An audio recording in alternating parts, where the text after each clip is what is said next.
Hey guys, welcome to another video. This is a bit different video for this channel, but today we are going to install a strut tower brace on the MX5 Miata ND. This is a 2019 RF model, and as you can see, my is the GT version, so it doesn't come with the firewall bracket here to install a strut tower brace.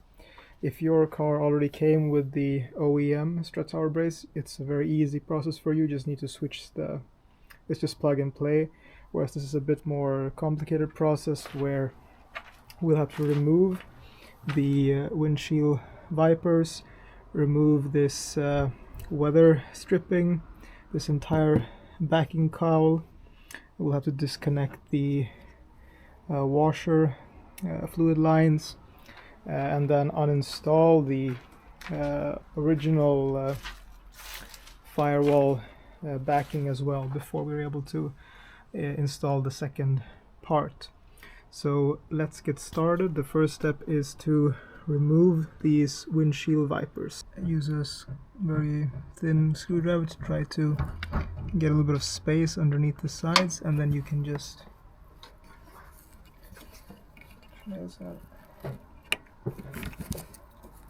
and you can do the same thing here. So there we go. Just pry it from the bottom. It has this hook in the front, which means it goes in with the hook in here. So if you try to pry it out on this side, you're gonna break the hook. Pry it out from the back side. So I'm gonna be honest, I'm not exactly sure if there's any way to know the orientation of the wipers, so I'm just putting a clear piece of tape approximately where the blades were before. So now let's undo these bolts here holding the wipers in place.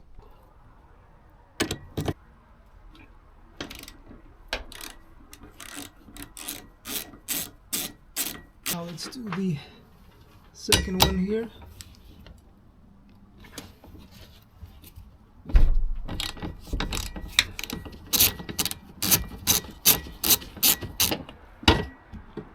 Move this out here.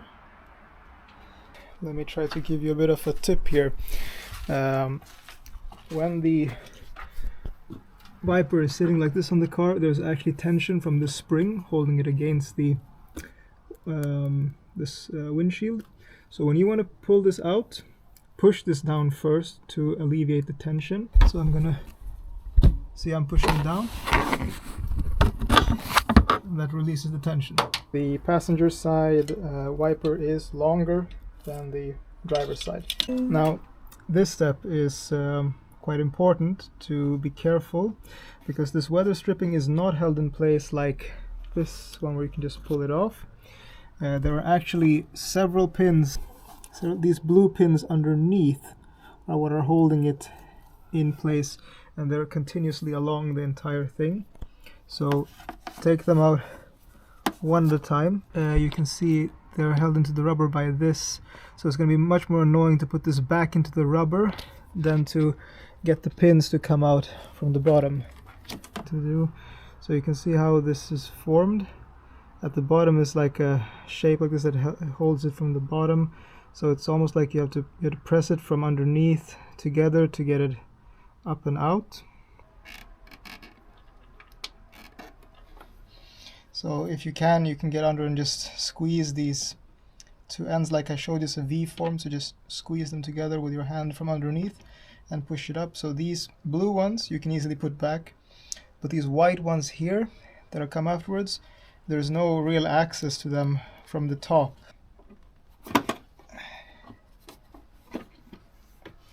So on the engine now.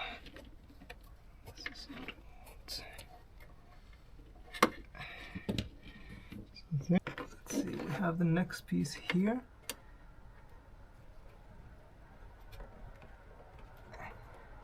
One here. I'm gonna see if I can get in here with it. There. Here. And there. whole weather lining now. Like so. Alright, so we have the entire weather lining removed here now.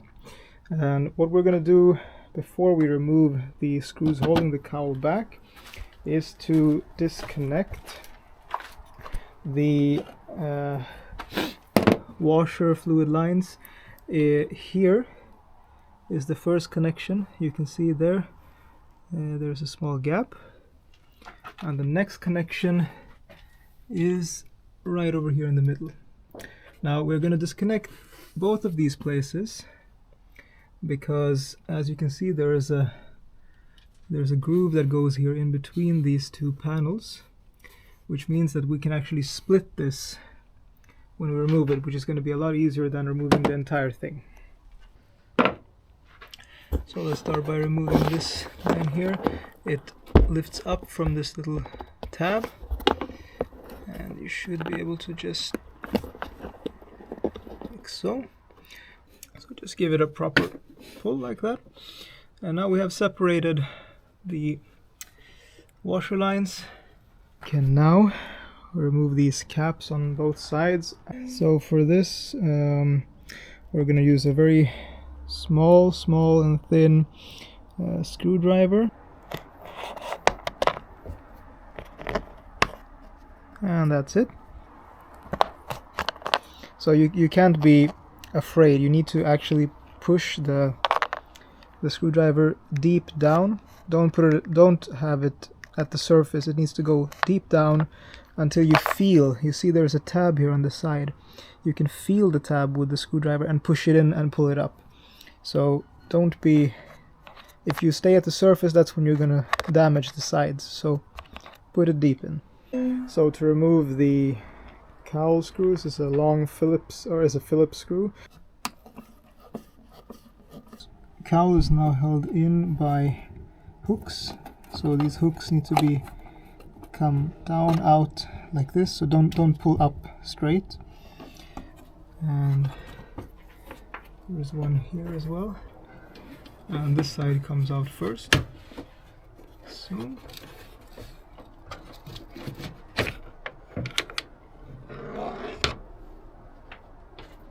kind of let these hooks come out of the way.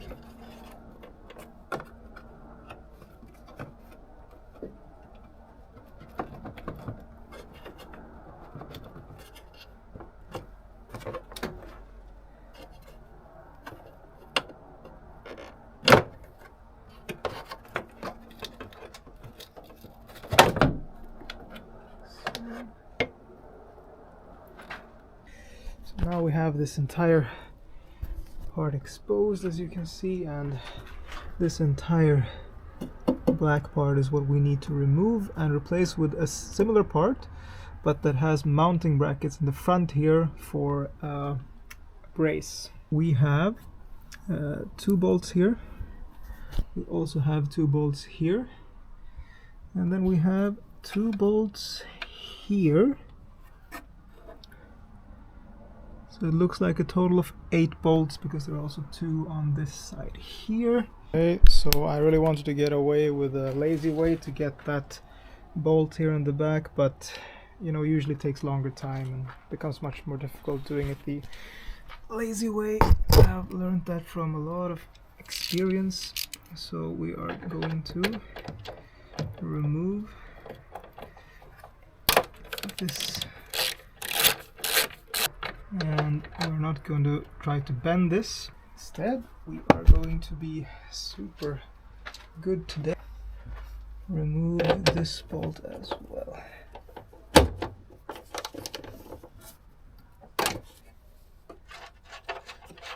We are going to slide it off its hanger here.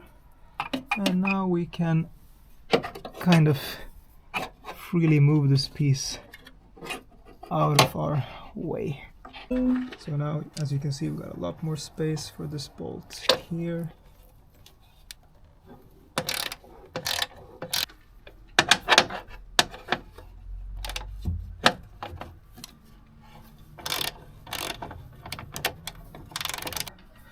These were a bit easier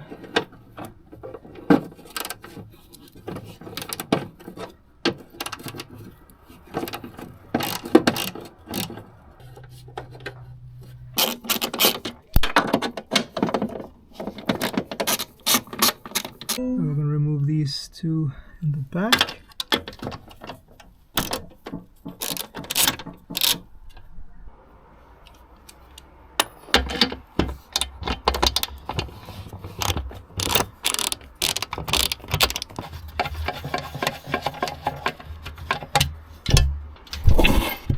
And that should be it. If I'm correct, this will just lift out. Like so.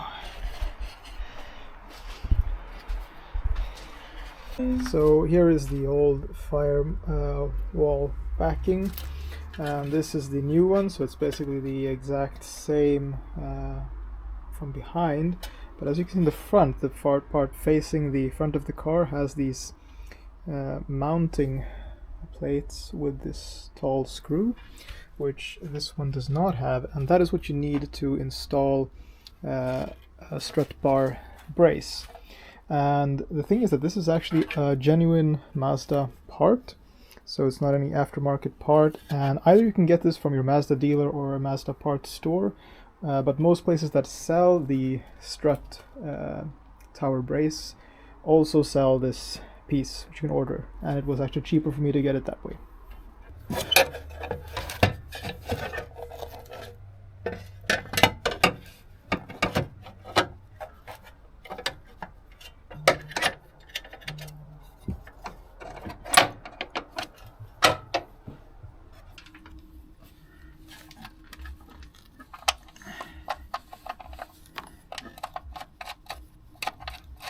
So I'm just reusing the OEM bolts that we just removed.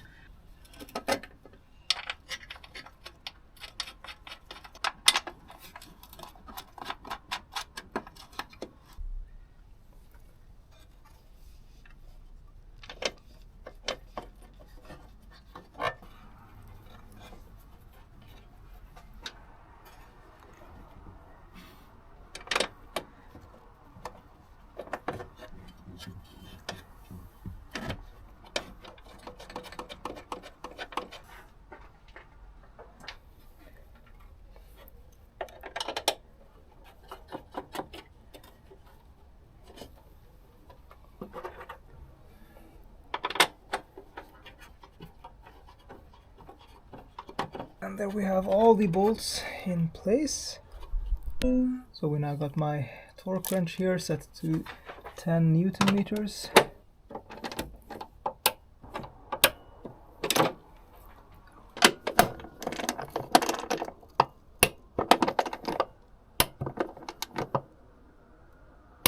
This one down.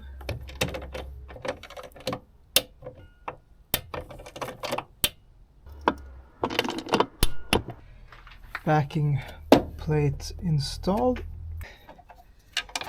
There we go. So torque this one down.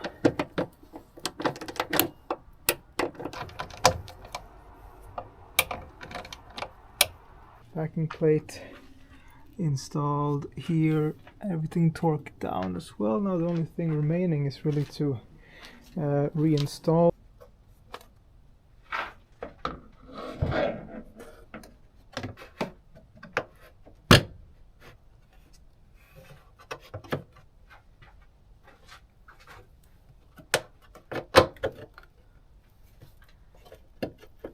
So make sure this doesn't get caught anywhere.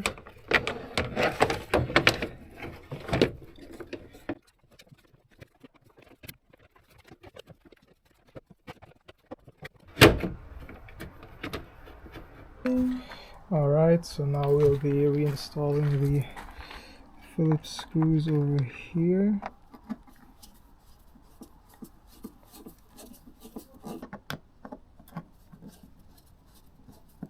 This into place. So this is really nothing special, just squeeze them back together like this.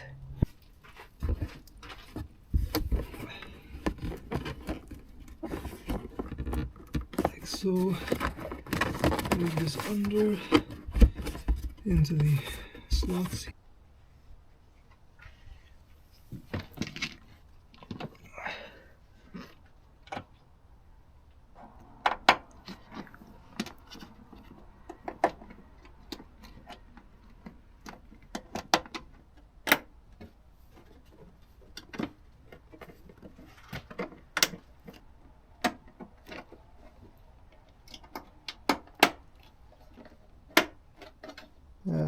make sure that you hear the click when you press those pins down.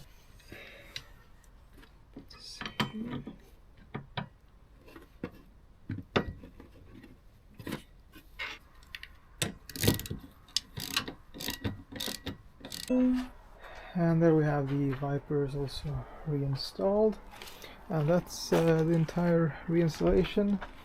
So we're actually done with the installation of this backing mounting plate, and as you can see, these things protrude here, so we can mount the V-brace here.